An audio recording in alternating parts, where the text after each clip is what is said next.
Are you having a hard time figuring out what to get Dad for Father's Day? You should check out Row 1 Brand's Vintage Pictorum Gallery. They have America's best sports art. With over 7,200 historic sports prints, you're assured to find something unique for Dad this Father's Day. Instead of a boring old tie, get him a historic baseball photo taken by Henry High Sandom at the historic Polo Grounds Stadium in New York City during the 1894 Temple Cup. Or, if he's an NFL buff, check out the 1963 vintage NFL poster. These are so good looking that you'll be amazed how they turn out. Shop now at sportshistorynetwork.com/row1 and save 15% off your order. This podcast is part of the Sports History Network, your headquarters for the yesteryear of your favorite sport. You can learn more at sportshistorynetwork.com. On November 7, 1944, the 761st Tank Battalion became the first black division to see ground combat, joining Patton's Third Army, ultimately helping liberate 30 towns from Nazi control, including fighting in that infamous Battle of the Bulge. This battalion was known as the Black Panthers.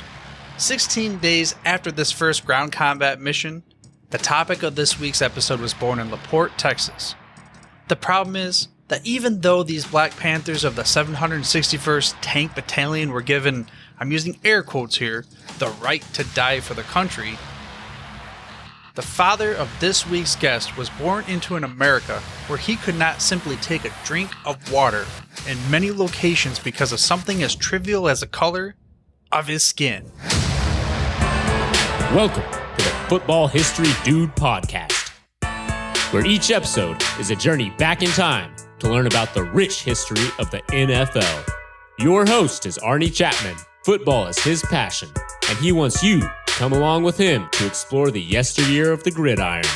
So hop on board his DeLorean, and let's get this baby up to 88 miles per hour. Great Scott! This time as we step up the DeLorean, the date is February 11th, 1965. We are standing in the auditorium of Michigan State University in East Lansing, Michigan. It's standing room only. There's even an overflow, because we are here to listen to Reverend Martin Luther King Jr. give a speech to kick off a fundraising drive for an outreach program to assist Rusk College of Holly Springs, Mississippi. Now, in this speech, he called for new civil rights legislation and issued 3 challenges to the audience that must be met for all of humanity to ultimately survive.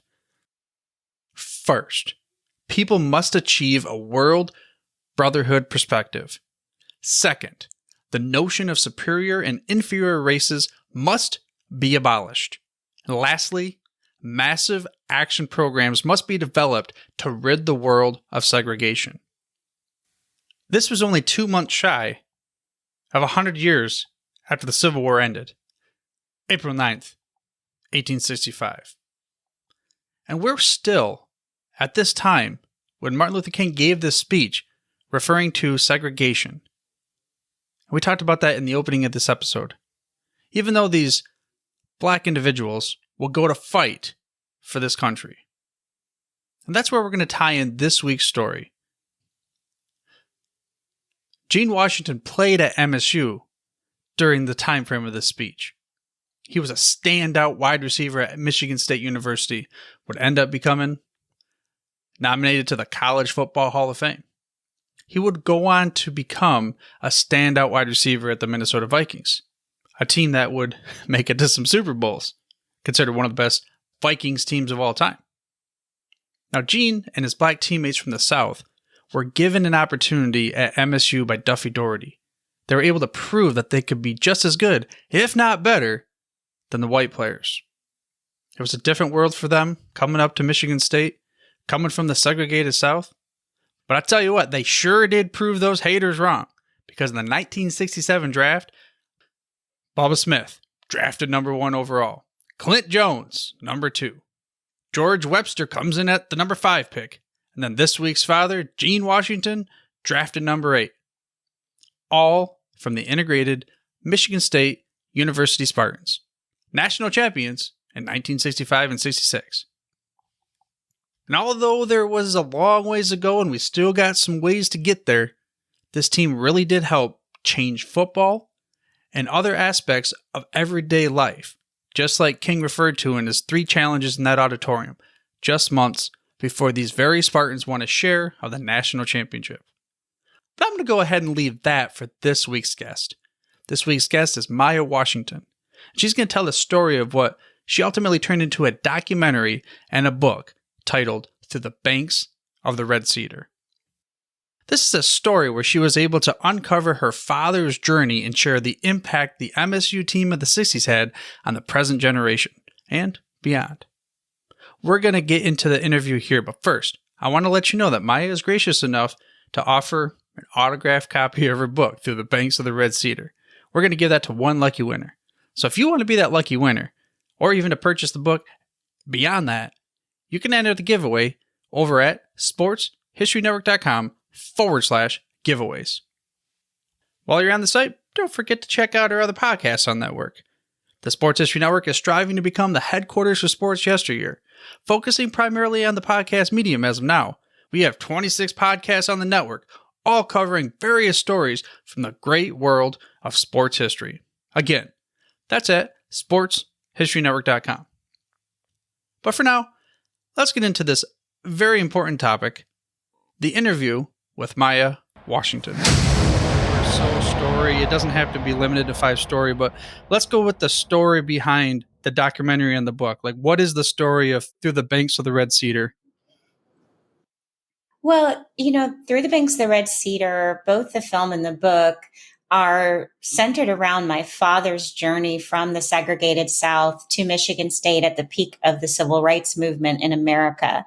And so my dad's name is Gene Washington, and a lot of people know him from his Vikings days. He was on some of the best teams in franchise history at the Minnesota Vikings. And he also is a college football Hall of Famer and a Spartan alumni. So he is in the MSU Athletics Hall of Fame. His name and jersey number are up in Spartan Stadium. And again, he is a college football Hall of Famer. And what was really unique about his journey is that he was recruited as part of a pipeline that Duffy Daugherty, the head coach at Michigan State, throughout the late 50s and 60s and into the 70s and beyond, was recruiting Black players out from the segregated South in the Jim Crow South. So these players who could not go to schools in their home states because of the color of their skin were given opportunities at Michigan State, and they seized those opportunities and led to 2 very successful MSU teams, the 1965 and 1966 national champions. So both the film and the book really talk about how what happened over 50 years ago is still relevant today. I grew up in a completely integrated world. I grew up after my dad's athletic career ended. He's also an NCAA hurdling champion. So he's someone who's very accomplished in a variety of sports. But all of that was before I was born. So I grew up with a dad who put on a suit, went to work every day. And the football stuff was, in the man cave, and then occasionally might come up every now and again at the grocery store, or someone might recognize him, or it was just sort of a known fact in our community that my dad was a Vikings alum. So when I found out in 2011, when his teammate Bubba Smith passed away, that it was a Smith family that recommended my dad for that opportunity at Michigan State, and started to think more about, well, wait a minute, how did Michigan State actually find my dad in the segregated South, so far away from East Lansing, Michigan? And hearing about that at the memorial service for Bubba Smith really hit me hard, because it was too late to say, wow, that's amazing. You changed my dad's life. Bubba Smith, your father and you made this huge difference in my dad's life, and ultimately my life. The things that have been possible for me all tie back to that one gesture. And so it is also a father-daughter story. The process of me becoming aware of some of this history, going back and interviewing his teammates, the last living coaches, scouring this footage from these key times in my dad's athletic career, and hopefully sharing with all audiences, those who really are true diehard football fans and football historians, hopefully expanding on that knowledge of what people know. But then I'm very excited that I've hopefully exposed people who weren't thinking about football or weren't thinking about the ways that football was a key part of progress in our country, and the way that things shifted and changed in college and pro football in the late 60s and early 70s still is relevant today, still impacts us today, even if we're not football aficionados, that football is the kind of sport that reaches into all facets of American life for sure. Yeah, when I was reading, learning a little bit more about this story, and I'll be straightforward. I mean, I feel a little embarrassed as a guy from Michigan, but I didn't realize the story of the 65 through 67 and beyond team of the Spartans and what it meant to the overall impact of the desegregation of like the sports at the college sports at that time in football.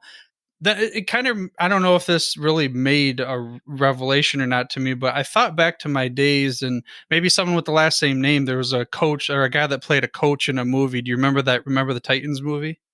Mm-hmm. Mm-hmm. So when I was younger, growing up, I was kind of like, I was in a smaller school, right? Where it was in a smaller town in the middle of Michigan, where it wasn't segregated by standard, but because of the general, like the region where I grew up, I wasn't introduced to a lot of that. And then remember the Titans. I remember that was like one of the first times when I started thinking about what people had to deal with back in the day, and they still do, but to a different degree. And it just got me thinking about that movie again and the experiences, unfortunately, that people have had to go throughout time. Was there like a specific moment that it kind of clicked in your head going through this experience that you're like, man, this is what my father and everybody had to go through back then, and then what they overcame to where we are now? Well, absolutely. Growing up, I always knew that both of my parents grew up in segregated environments. That was just part of the family narrative I was aware of, and why my parents really instilled education as a value, because it was something that they barely had access to. My grandparents certainly did not have access to, and they really committed their professional lives to opening doors for other people. So I did know about racial segregation and what that was like for them, how humiliating, how stifling that was for them. And it always sort of colored what my life was like growing up in the North, growing up in Minnesota in an integrated environment, but being aware of race, being conscious of the way that people reacted to me and other people of color in our community. In a community where I grew up that was primarily white. And so those things, when you're on the receiving end of a certain look or somebody saying something to you, or this kind of feeling that, wait a minute, there's something else here, you know what I mean? Or sometimes my classmates just flat out saying racist things, or their parents or grandparents, saying things right in my presence,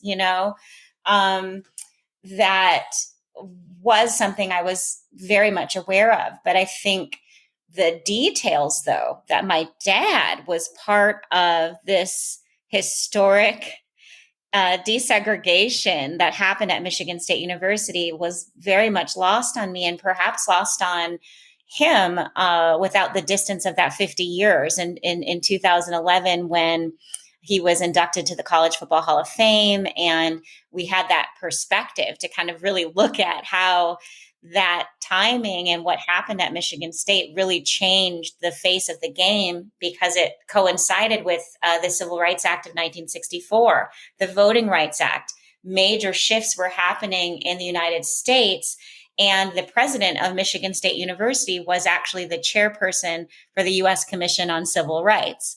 So the university president had created a climate and an environment that made all of this possible. So, when I asked my dad, like, did you know that you were, you were going to be part of this historic team that would be responsible for the final full integration of college football?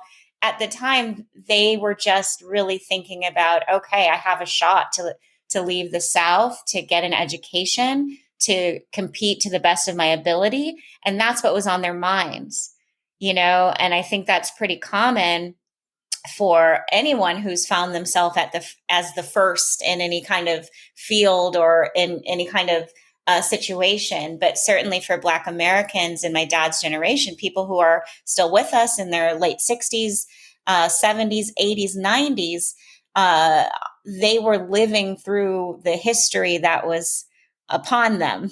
And it took 50 years for us to really understand what they did. And I'm excited to have been blessed with an opportunity to make that more available to people through the book and the film, because even I didn't know this detail, and he's my own, he's my dad,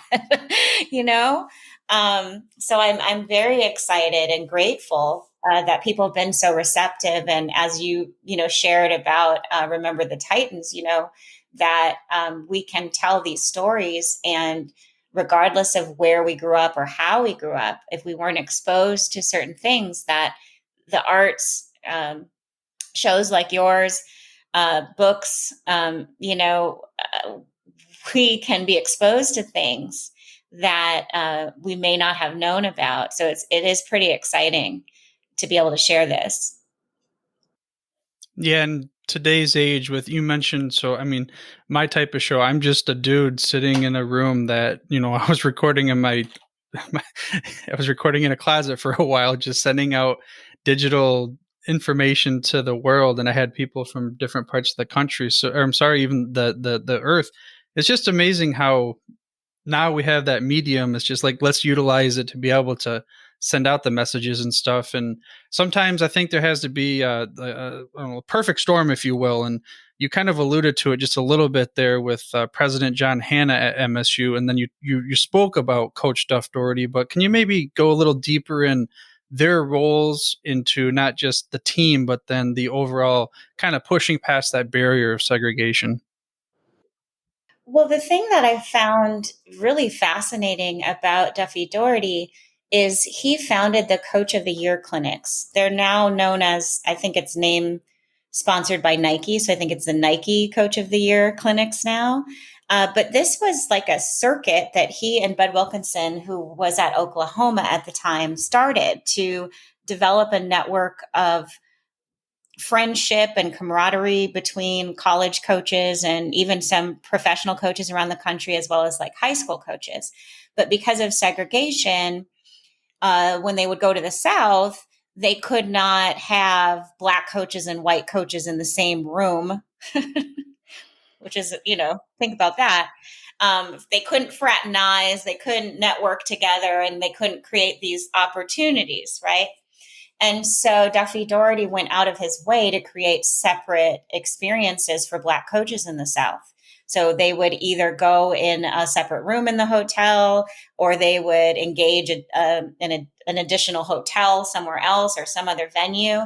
And he consciously made relationships with Black high school coaches, and sometimes would bring those coaches up to Michigan State so they could tour the facilities. They could get a sense of what they could tell the men back in their home states about the university.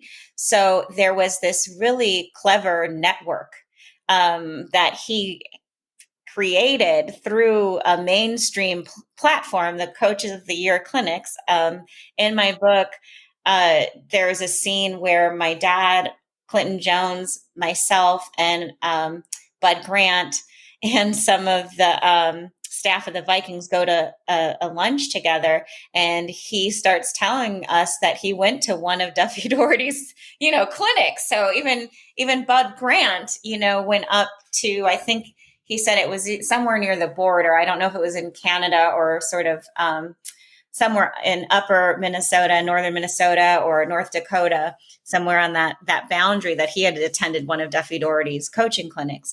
So to have that kind of innovation and that kind of reach around the country that Duffy Daugherty had, to have Biggie Munn as an athletic director who is a former head coach of the football team, be in the athletic director role. But then you have John A. Hanna, the president of the university, who is reporting to presidential administrations, and then ending with the Johnson administration, Eisenhower and Kennedy and Johnson at this pivotal time.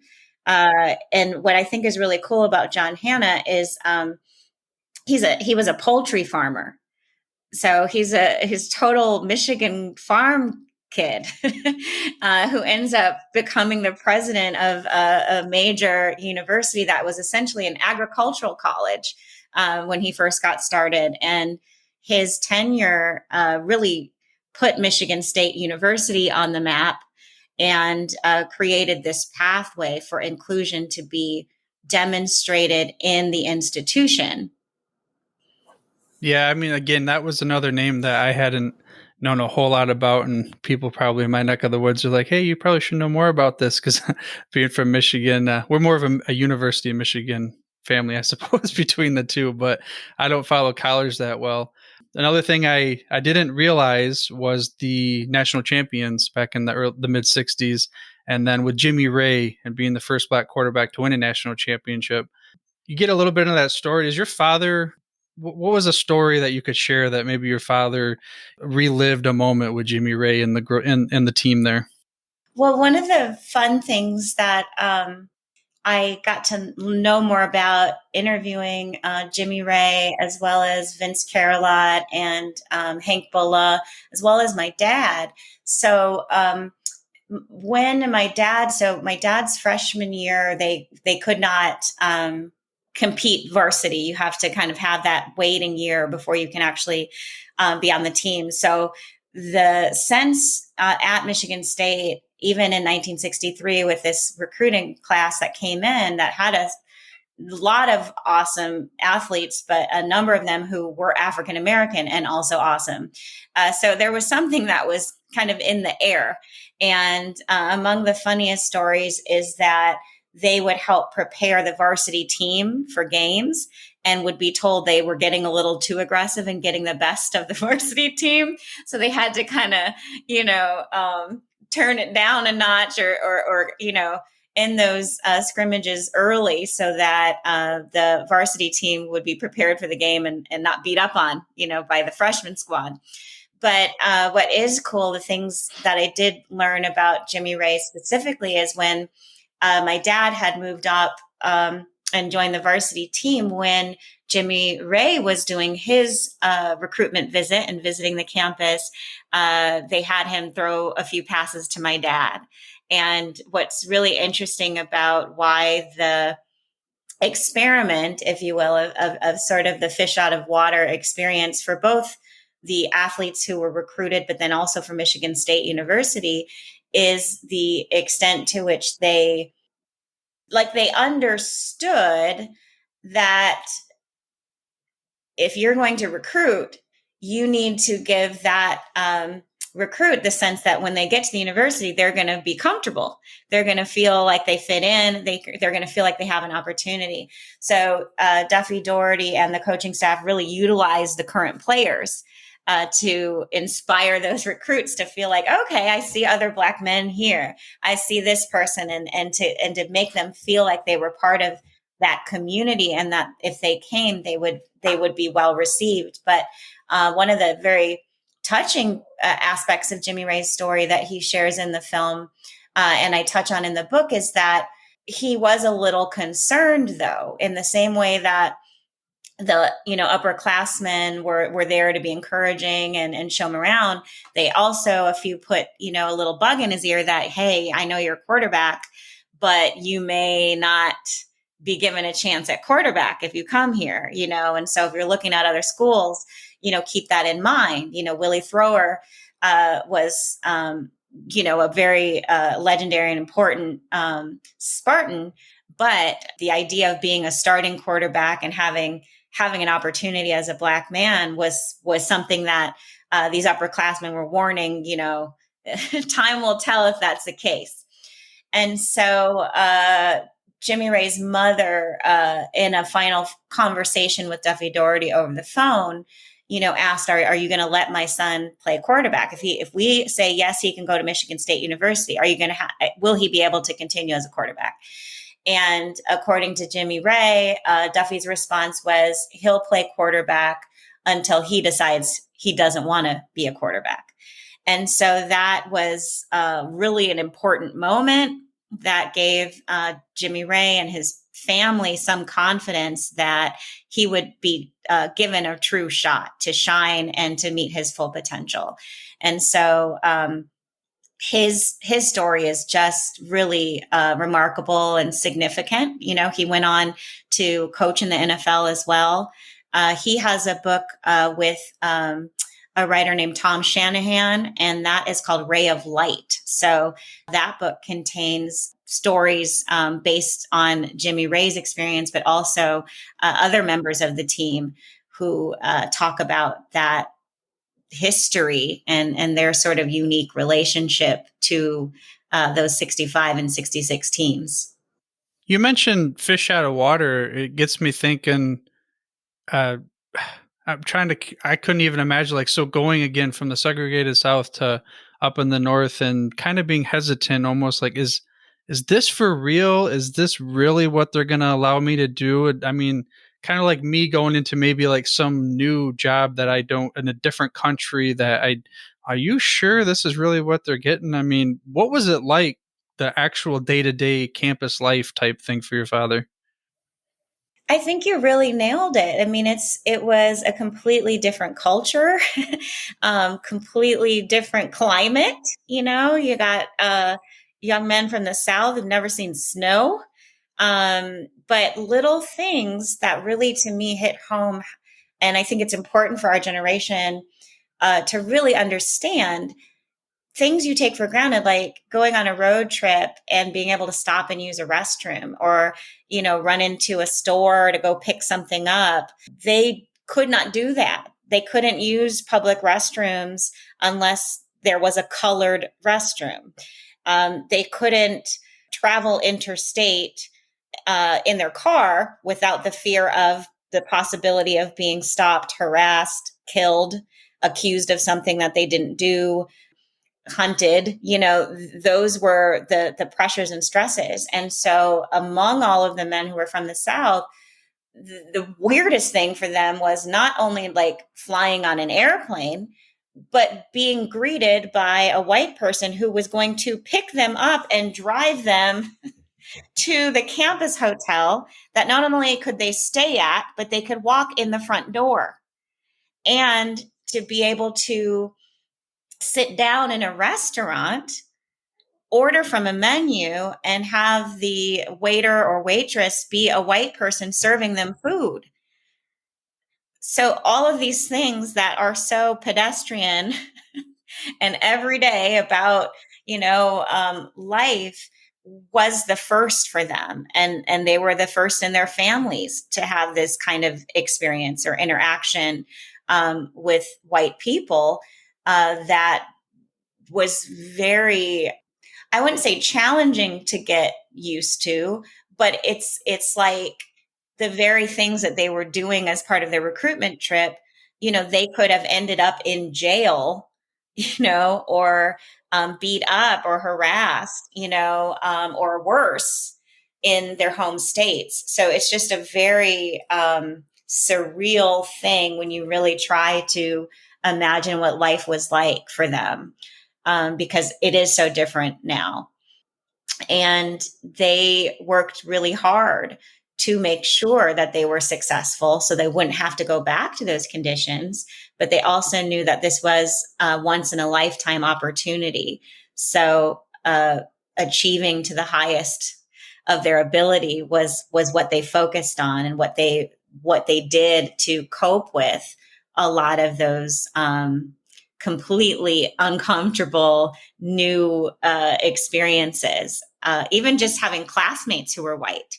My dad grew up in a community where there was a high school a block or so away from his home, but because of the color of his skin, he had to be bused all the way over to where my mom grew up, which worked out. He always says in speeches, the one positive thing about segregation is I met my wife, Claudia, in the 9th grade when we were bused in the same school. And so the magnitude of what this opportunity meant for them and the opportunity for their white classmates, and sort of even what you were describing about segregation or separation that wasn't necessarily a mandate, or some kind of government requirement, but as we know, especially with things like housing covenants and red lines, and we learn and we look, and actually there were ways that in the North people were kept segregated just in a different way, a little bit more quietly. But the benefit was, yes, it changed my father and his teammates from the South's lives, but it changed those white players' lives too. It changed that community's life in Lansing and East Lansing to have the benefit of these outstanding and amazing men in their community, that had they not been there, a lot of people's lives might have gone differently. And so I think that's always important, especially in times like this, to think about inclusion doesn't only benefit the group or groups who are being allowed, right, or given opportunity. It actually enhances the lives of everyone, because no one's being cut off from the experience of bettering their life, and especially in a team atmosphere in football, being the best they can be and not being limited because of race or ethnicity, in terms of what a community can achieve and what a team can achieve. That reminds me of actually a part of, so I listened to the Martin Luther King speech from 65 at MSU as part of this preparation. And there was a part, and I'm guessing this was the same kind of, I don't know, theme, maybe, if you will. But in the middle there, he mentioned something about, the various sacrifices that people were going through the civil rights movement. And then about, and I'm going to totally butcher, I don't remember how the words went, essentially about, the killing the idea within the white man's, or waking them up or something along those lines. But like what you just said, being able to be a part of a team together and being able to maybe squash some of the differences that you thought you had, when in reality, so if you're working towards the same goal, then, you ultimately going in the same direction. And it brings me back to the movie I talked about, Remember the Titans. Again, for me growing up, I wasn't necessarily, like you said, by law, mandate, whatever it is, segregated, but geographically speaking, I pretty much was. And then that movie really shed a lot of light on me, even though I was a little bit older in life than I would have liked to have been. And speaking of that, so now I got to get back to the question I was going to ask. Did your father ever express almost, I don't know what's the right word here, not ashamed? He felt almost like, why me? I feel bad that I'm getting this additional privilege where, my friends and family back home are still dealing with the things that I had to deal with as far as segregation goes. Did he ever express that kind of hurt that he felt from there? I think that's a really brilliant question, because I think it's important to note, and something he does speak about when people ask, what it meant to go to Michigan State, because the whole time he was at Michigan State University, and even for most of his pro career with the NFL, his hometown was still segregated. And so his little sisters were sort of among the first to integrate, like once it kind of was clear that the South was going to have to deal with the school system and deal with those issues.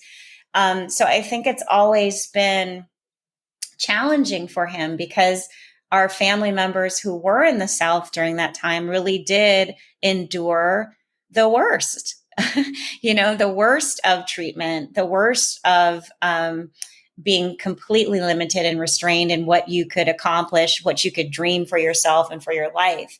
And for him and my mother, they determined that they would raise their children in the North, that they made a home in Minnesota and have been there for, I think, 55 years. Because going back was not an option for them. It was really that painful, and especially for my dad. My mom, there were chapters of life where she, fantasized about, oh, maybe we could retire, go back home, and we would go home for, the summer, or we would, well, I say home because that's the closest thing I have to a home, our ancestral lineage in Texas and Louisiana. And so I think it's bittersweet, because I talked to my aunt, and while my dad was away at college, like, her life was falling apart. Things were really hard back home for them. So I think that has always been just a real energetic presence around that question of having opportunity, and knowing that others are still in a condition or in an environment that is not ideal. My dad and my mom did the best that they could to get other family members up to Michigan State. So my aunt, my mom's sister, came to Michigan State. They got her in, and she got her education there. My cousin Ted, their nephew, same thing. He got a band scholarship. They all lived in married housing during my dad's pro career, and he would come back and work on his master's degree in the off season. My mom finished her degree at Michigan State. And so they all lived in a 2-bedroom with my oldest sister, Lisa, as a toddler. They lived, in married housing, all of these people. My dad supported Duffy Doherty's pipeline by introducing him to other players from the Baytown and LaPorte area, the Beaumont, the Golden Triangle. So he really devoted as much of his life and as much as he had the capacity to creating those opportunities and getting opportunities for other family members, other community members, because he understood just how difficult things were for them and what a difference that educational opportunity would be.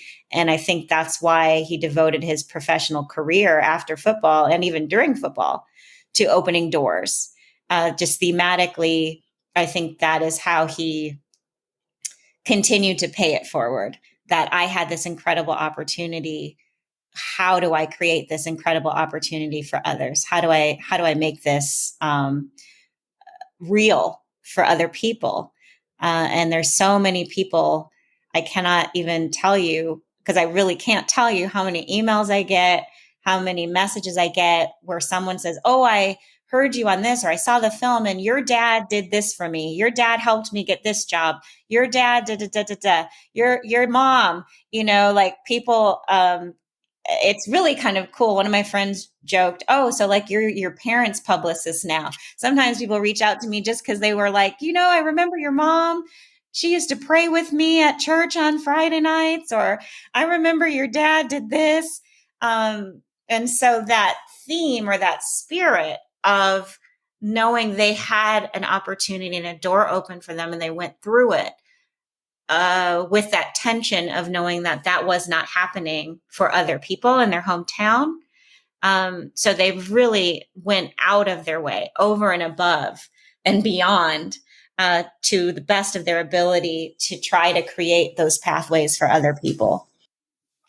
Yeah, I'll go ahead and I'll give you a plug, even though you need to start this back up. But the Light and Shadow podcast that you had about a couple years ago, the first episode, "Every Day is a Gift," right? That Yes, yes. That listening to doing some homework on this episode, listening to your father speak on that episode and some of the stories and such, I could tell that he had that has that personality of, I want to always do what I can to help others. I want to be able to, like you said, pay it forward and that kind of thing. So I just wanted to say appreciate, his story and appreciate him. I mean, even though I, haven't been able to speak to him, but you have. So that's why we're going to get to the first. Again, I'm showing the DeLorean here. Everybody on the mic listening to this show knows what I'm talking about. So I'm going to give you a DeLorean question, okay?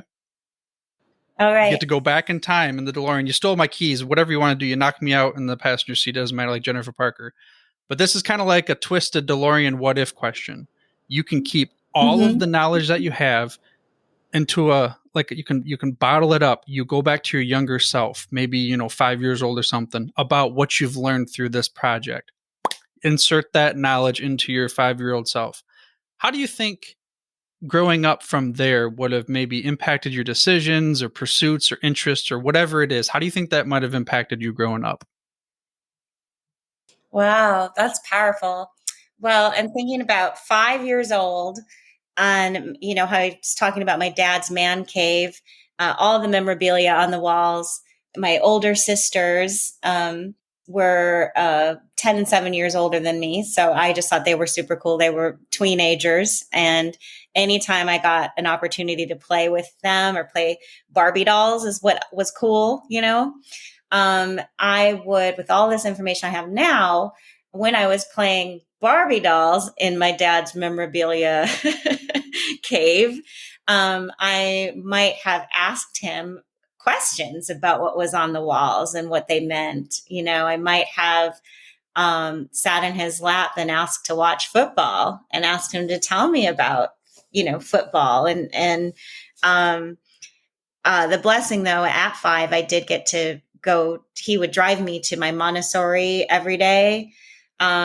And that was like our thing, because my sisters had a different school and my mom was sort of on top of getting them to school. But we would have a nice, 30, 40-minute commute in morning traffic before the sun came up every morning to drive in the car. And then he'd pick me up from school. So I wish I had.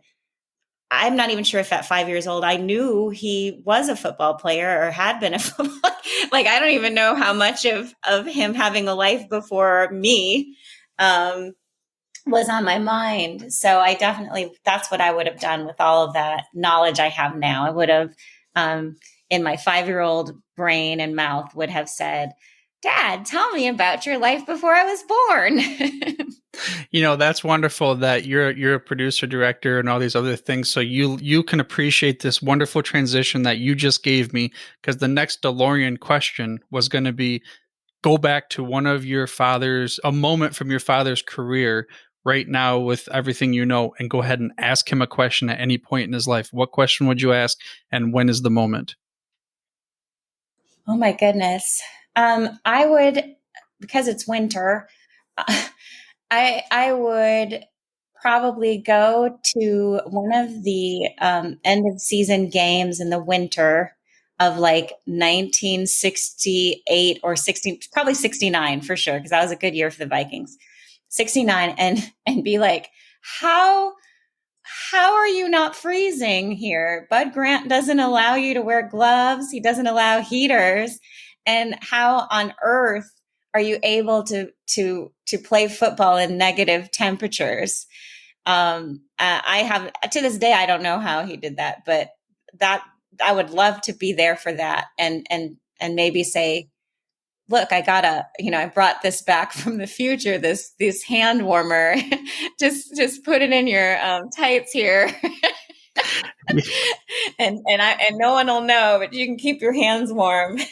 Yeah, that would be a good one, because I am not a cold weather person, even though I live in Michigan and everything. And that's a story you probably picked up, through your journey of the documentary and then ultimately the book that just released. So let's the book of the same title. Why don't you go ahead and say what the book and the story, the documentary, are one more time for the listener of the show?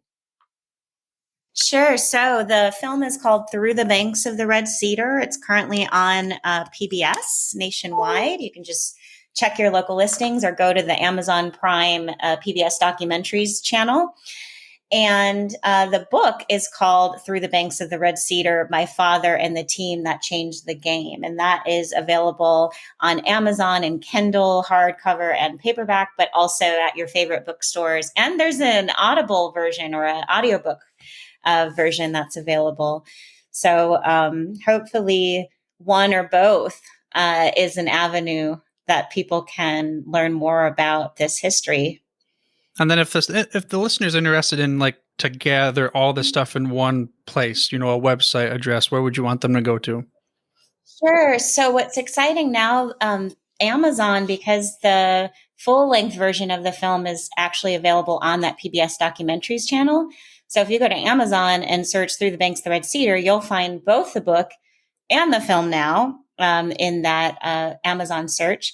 You can also visit our website, throughthebanksoftheredcedar.com, and that has information about both the book and the film, information about events that are happening, and other things that we share if you're really interested in engaging with us. But yeah, the Amazon, man bless us, Amazon is becoming more and more the place to go for kind of all the things, but it's definitely a great place to get both the book and the film right now. Okay, so here's the part where I ask you to impart some last words of wisdom for the listener of the show from your journey through the banks of the Red Cedar. I think the words of wisdom that I want to impart is that history is in your own household. There is someone in your own household who was the first to do something or was part of or next to something very interesting. And it's just a matter of taking the time to find it, to have those conversations, especially if you have elders still available to you in your life, whether that's your parents or extended family or someone in the community that you look up to. There's stories, there's history there.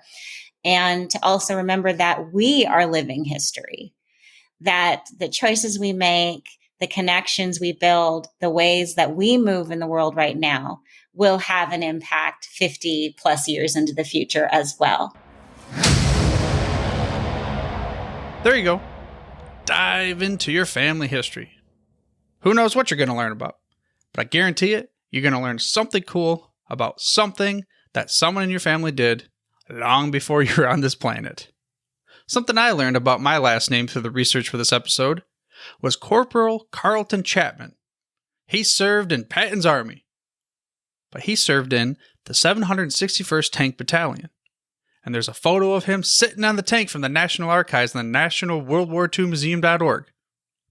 Yes, he is a black man. No, I am not. But the only thing that matters is that caption. He fought for this country and did everything he could to help people in need. Probably mostly white people. I know nothing about Corporal Carlton Chapman other than he fought as part of the Black Panthers. But I still want to give my brother from another generation a salute through time because he put his life on the line. Sacrifice for this country and for everyone else. So, all I gotta say is, thank you, Corporal. And also thank you to Maya for being so gracious with her time to share this incredible story. We only dove into a little bit about the story of Gene Washington, the Duffy Doherty teams, and everything else revolving around the Jim Crow South. So, I highly encourage you head over to throughthebanksoftheredcedar.com, pick up the book, watch a documentary, and do everything else you can do to learn more about this story. Because I know me personally, and I'm speaking for myself only at this time, I will never truly be able to understand the topics that was discussed in this episode. I mean, I can try. I'm trying my best, but I can never fully put my shoes in there. All I can try to do is just to learn about it and make sure that we do our darndest not continually making these same mistakes. Because at the end of the day, we're all family. And speaking of family and family history that Maya talked about, that brings us to next week's guest, Jeremy McFarland. You might have heard of this dude before. He's the host of the Football is Family podcast on the Sports History Network, and he rides shotgun with us in the next episode to share the origin of both his love for the Titans and the podcast. Plus, we might get into a little trouble back in time by letting him take the keys of the DeLorean and alter a moment from Titans history. I'm going to let you guess. Which one do you think that was? Tune in next episode to find out. And the best way that you can make sure that you don't miss out on any episode is by mashing that little subscribe or follow button on your podcast player of choice. That way you get the hottest, freshest off the press episodes every other week. But for now, dude, I'm through if you're through. Thank you for listening to this episode of the Football History Dude. To make sure you're the first to get the next episode, please subscribe on your podcast player of choice and head on over to thefootballhistorydude.com for the show notes and more information on the history of the NFL. And remember, dudes, where we're going, we don't need roads. We here at the Sports History Network proudly partner with 26 podcasts, all revolving around the history of sports. But did you know that many of our hosts were sports history authors way before they started their shows? It's true. We've got Joe Ziemba, host of When Football Was Football, Joe Zagurski, host of Pro Football in the 1970s, Mark Morthier, host of Yesterday's Sports, Tommy Phillips, host of Lombardi Memories, and Scott Adamson, co-host of From the 55-Yard Line. All these authors have many books for you to choose from. To check them out, go to our website at sportshistorynetwork.com/sportshistorybooks. Pick up your copy today. Soundtrack provided by Kevin MacLeod of filmmusic.io.